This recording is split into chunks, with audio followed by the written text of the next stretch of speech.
Good evening. Welcome to Link Up for Transformation. I'm your host, John McLean.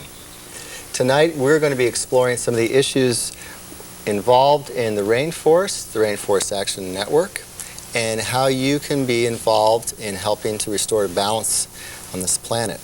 Tonight, my guest is John Seed, who is an ecological activist, Rainforest Action Network activist, and founder of the Rainforest Action Network in Australia. John is visiting the United States and doing some classes and workshops here and bringing a little bit of his practical ecological wisdom with him. John, good evening. Hi, John. Tell us a little bit about how you got involved in this work. What was it that happened to you that brought you into this work? Well, I'd left my job as a systems engineer for IBM some years previously and gone back to the land and was growing organic food and vegetables and living in paradise in the mountains, and the sound of the chainsaws drifted up from the valley and I couldn't ignore it any longer. One day I found myself involved in what turned out to be the first major confrontation in defence of the rainforest, not only in Australia but anywhere in the world, as we discovered later. And somehow in that atmosphere, the heightened atmosphere of being in some danger, being in conflict, I felt as though the rainforest got inside me, and I was able to see things that I'd never seen before, and my life was really changed by that, and I've never really looked back from there. I've been involved in protecting rainforests in one way or another ever since. What got inside you? Well, that's a good question. I think what got inside me, I mean, at the time I didn't know, but what I've realised since is that, having studied the subject extensively, that it seems as though we ourselves evolved within these rainforests for 130 million years or so before very recently, relatively recently, emerging, blinking out onto the plains. And so my mind and my psyche and my spirit are all rainforest products, you might say. So I suppose what got inside me was just the relationship, the fact that of course I can hear the rainforest because it's part of me and I'm part of it. And I suppose the surprising thing is that not everybody can hear it, and I guess that's a function of the conceptual filters that we've put up in our society, where we don't believe in certain things and therefore they don't seem to be possible. Like we don't believe that we're connected to the earth? Well, that's right. I mean, of course, you'd only need to hold your breath for a couple of minutes to realise how difficult that would be to defend, but nonetheless, that appears to be the case, that in spite of everything that we know, it's very difficult for us to experience ourselves as if we were part of the earth, as if we were just one cell in the earth's body, which is what I believe we actually are. Say somebody who lives in the city, how do you particularly see that affecting them? Well, I mean, it doesn't really matter where you live because, of course, the rainforest and the wilderness is a particularly easy place to get in touch with these things, but everything in the city is just as natural as everything anywhere else. There's nothing that's unnatural. Everything is made out of earth, and it's made out of the same miraculous molecules that wove themselves into the biology of the world. So, you know, we might think that plastic is particularly unnatural, but really, you know, if we trace it back, we realise it came from oil, and the oil itself was laid down by the rainforests in the Carboniferous 100 and some million years ago, and there's nothing we can find that won't lead us back to nature if we trace it back and if we follow it back far enough. So I think that the city's quite it's not such a difficult place as many people think to get in touch with these things. How, in your particular case, do you feel you developed a sense of responsibility towards the earth, and is that in fact how you feel? Well, it's interesting. A sense of responsibility isn't actually how I feel it, and because a lot of people in the ecological movement, for years in the United States, has been save the earth, save the whales. Yeah, that's right.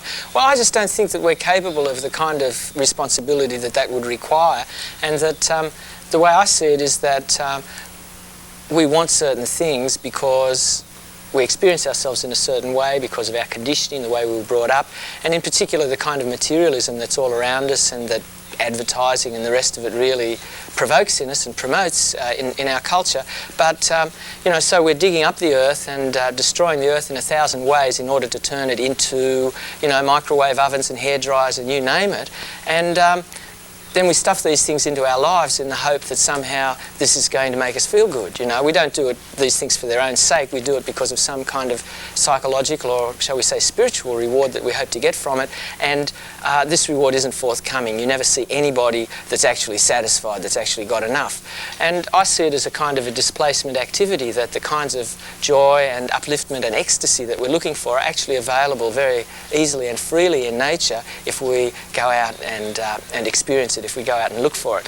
And when we, through the rainforests or through the kind of workshops that I do, when we extend our roots into nature, when we re-identify ourselves with nature and we realise that it was me that's been evolving here for the last 4,000 million years. It's not just a story in a book, that every cell in my body is descended in an unbroken chain from those events, that my DNA has evolved continuously all of that time.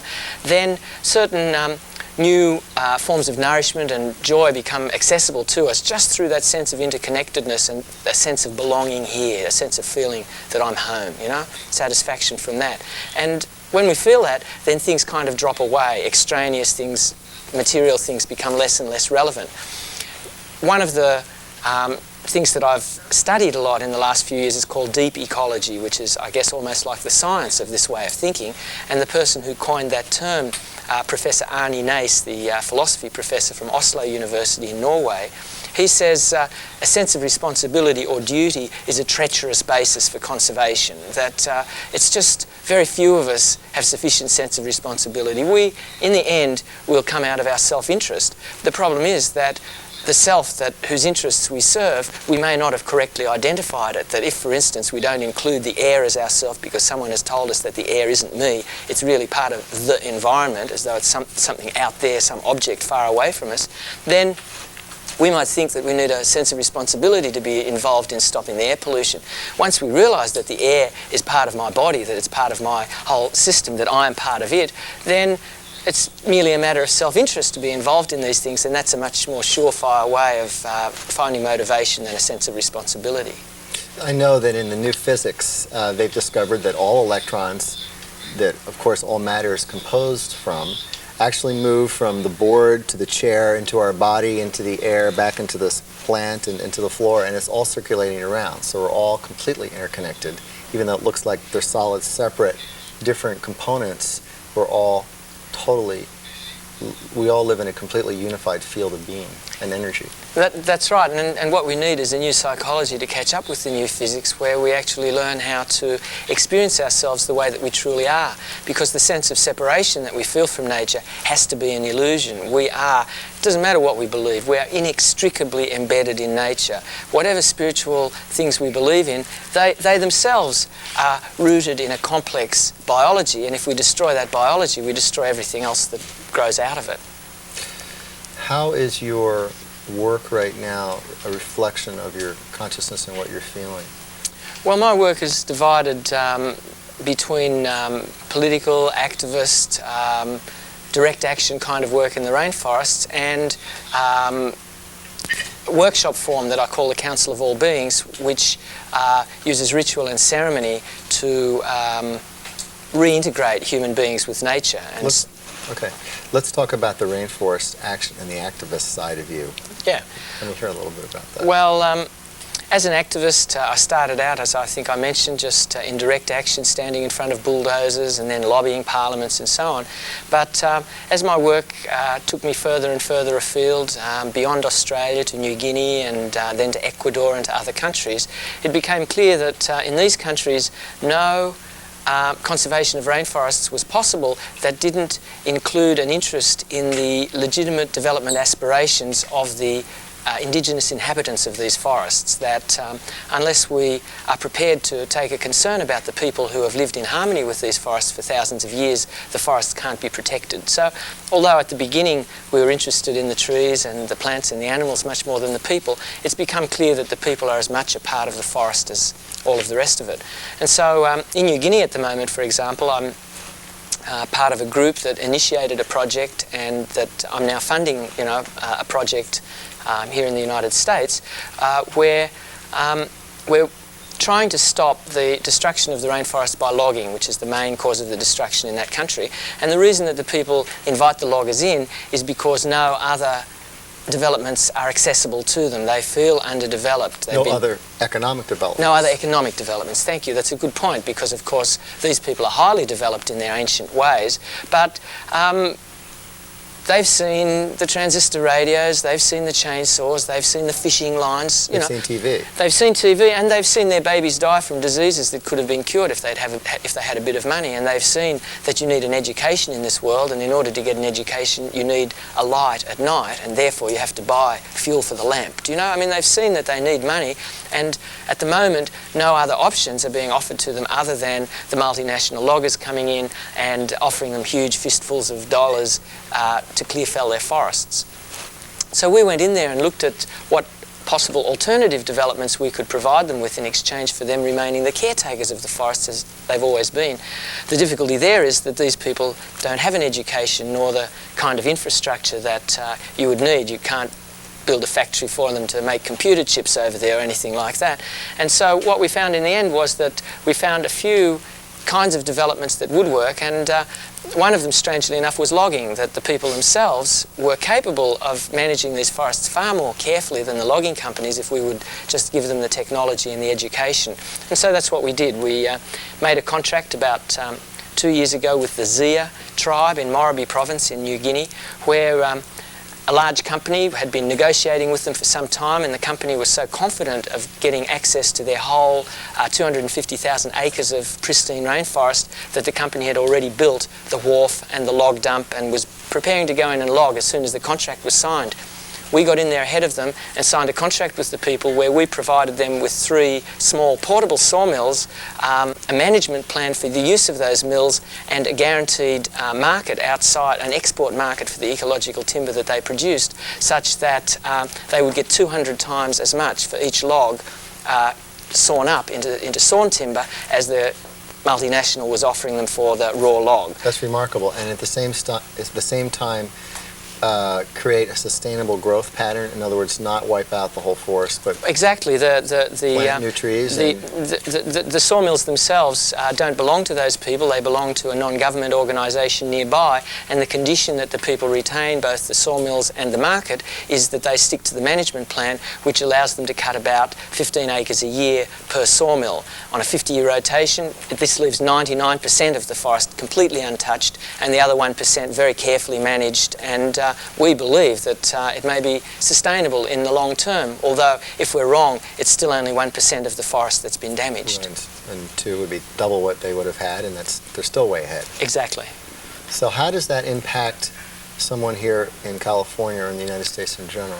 Well, I think that it's more that what can we in California and the United States do to strengthen the hand of people like myself who are doing this. And I think one of the things is that we have here in California some of the most active rainforest action groups in the world, particularly here in San Francisco, the Rainforest Action Network, and that I think the single most important thing anyone can do is to hook into that network and become part of the large and growing body of people who are adding their weight to this whole project. So, for example, if we stop consuming the timbers that are destroying the rainforest, the mahogany and the teak and the other timbers, and begin insisting on rainforest timber from sustainably produced sources such as the one that I've described, then this will change the nature of the market in this country.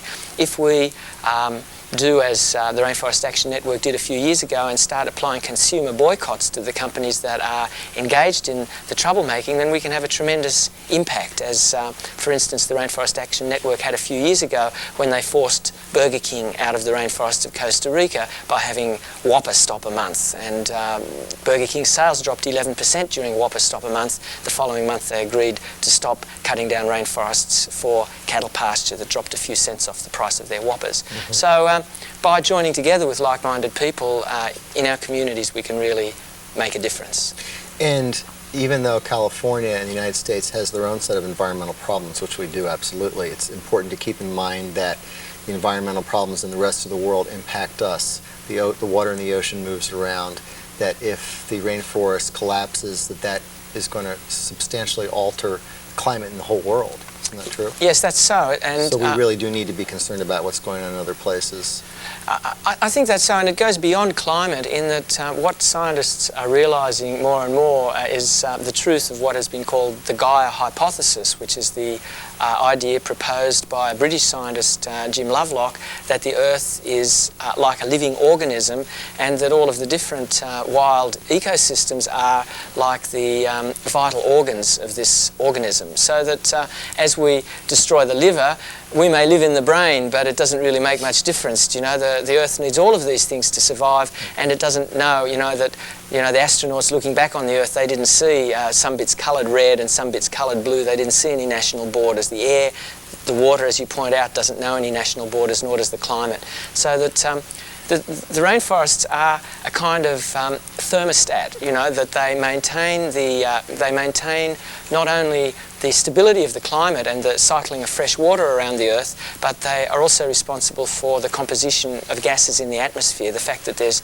exactly the right amount of oxygen and exactly the right amount of nitrogen in balance isn't just something that happens to be so. It's something that's continually being created by the respiratory system of the Earth, you might say. The lungs of the Earth is what the rainforests are sometimes called. How do you see the consciousness that each individual person carries having a doorway to grow and expand and to feel more connected to the Earth in general and the particular issues that you're addressing? Well, I think that... Is suffering a part of that? Well, I think we have to feel that something's wrong. If we don't feel that there's something wrong, then we're going to just stay where we are. But I think that everybody now knows that there is something wrong. I don't think that there's anybody any longer who feels that everything's okay. We may not know the extent of the damage that's already been caused or the extent of the threat, but we know that there's something wrong.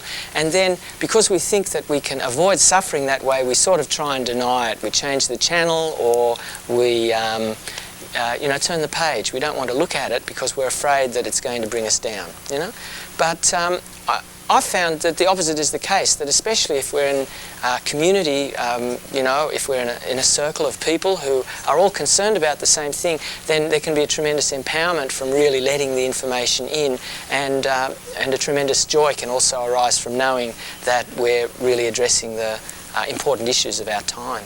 So you encourage people to get involved in various groups, ecological groups, of which there are a lot in the Bay Area, and in the United States a growing number. You think that's a good way of joining with other people? I think so. I think that's, that... Because you've been involved in this work for a long time, and what are you seeing people doing? What's working? Well, I'd have to say that there doesn't seem to be a lot that's working, in the sense that the problems aren't getting any better. Do you know? That a lot of people are working on it, but it's not nearly enough. So I think that what's needed now is a vast change, far beyond anything that we've seen, and I think that's going to need everybody, And at the moment, the growing points are these environmental groups, but in themselves, they're not really strong enough that perhaps if we all joined them, they would be strong enough. How are we going to do this? How are we going to create the conditions for a change the size that we need? With the magnitude that we need. Yeah. How are we? What are some ideas? Well, I think that for me, we really have to develop a sense of urgency about the situation, and I think that sense of urgency comes from actually experiencing. The Vietnamese Buddhist teacher Thich Nhat Hanh said that the most important thing we can do is to hear within ourselves the sounds of the earth crying. That we really have to open ourselves, our empathy, and we really have to feel what's going on as well as know what's going on. We have to stop denying the things that we know and really invite those feelings. This can be something that's very much too painful to do by oneself, but in the company, once again, of like-minded people, and that's very much the early stages of the workshops that I facilitate, I think one of the most important things we can do is really acknowledge our feelings as part of our intelligence and really invite our feelings along with the knowledge of what's going on. Because it's those feelings that move us. Our ideas aren't going to move us, it's our emotion, motion, emotion. Emotion's what moves us, our feelings move us, and that once we acknowledge the intense feelings of sorrow and despair and horror at what's happening in the world, then we find the antidote to despair, which is the actions that we need to take. And the love that we can bring. Yeah, very much so. That the love that we can bring in concert with each other in really addressing these problems seriously. And spontaneous actions.